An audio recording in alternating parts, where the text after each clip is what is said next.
The UK's controversial flagship immigration policy will face its sternest test this week. On Wednesday, the country's top court will rule whether the Rishi Sunak government plan to deport asylum seekers to Rwanda is lawful or not. In 2 days, 5 justices of the Supreme Court will announce their decision on the central plank of the Conservative Party's tough immigration platform. The Rwanda deal was struck by the former Prime Minister Boris Johnson in April 2022. It was designed to deter asylum seekers from making dangerous journeys across the Channel. The current Prime Minister Rishi Sunak made a pledge to stop the boats as one of the 5 priorities as he seeks to turn around his and his party's fortunes. According to reports, this year over 26,500 people arrived illegally in Britain on small boats after a record 45,755 were detected in 2022. A positive ruling on Wednesday will strengthen Prime Minister Sunak's efforts to prevent migrants coming across the English Channel in small boats.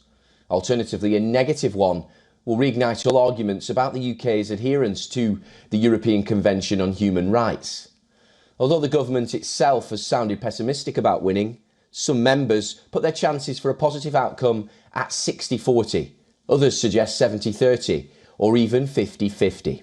If the government does win, it will psychologically seem like a game changer. Although it doesn't mean migrants will be put immediately on planes. But it would be a massive boost for the British Prime Minister and a huge dividing line with the Labour Party, who have said they'd scrap the scheme if they came into government.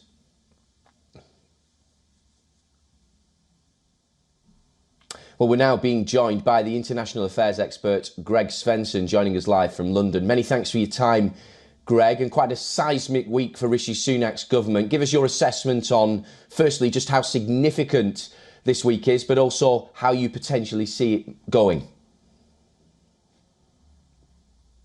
It might be the last chance for any real meaningful success for Rishi Sunak and for the government. So I think that, it is a seismic week. We'll know the results on Wednesday. It's really hard to handicap at this point. It was blocked or overturned by the Court of Appeals. So that doesn't really send a positive signal. But again, the Supreme Court very well might reverse that decision. Too hard to call at this point. But I think what's important, as you pointed out, it is an enormous week. Again, in many ways, it's the last chance to have anything meaningful coming out of this government that had an 80-seat majority and is in many ways squandered it. It's also a moment where you have to acknowledge that this is an issue that's really important to voters, not just in the UK. You mentioned 45,000 illegal asylum seekers.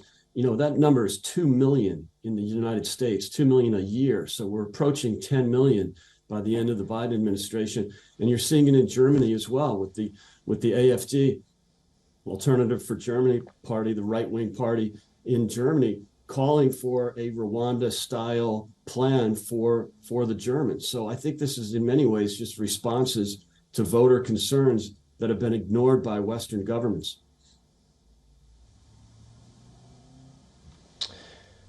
And further to this, if this result goes against Rishi Sunak's government, of course, that'll be a boost to the Labour Party. Give us your sense on how this type of week plays out in terms of the general election we're expecting here in the UK next year. Oliver, great question. I don't think there's much hope for the Conservatives winning next year. This will help their cause for sure. Right now, they're polling 20 points down to Labour.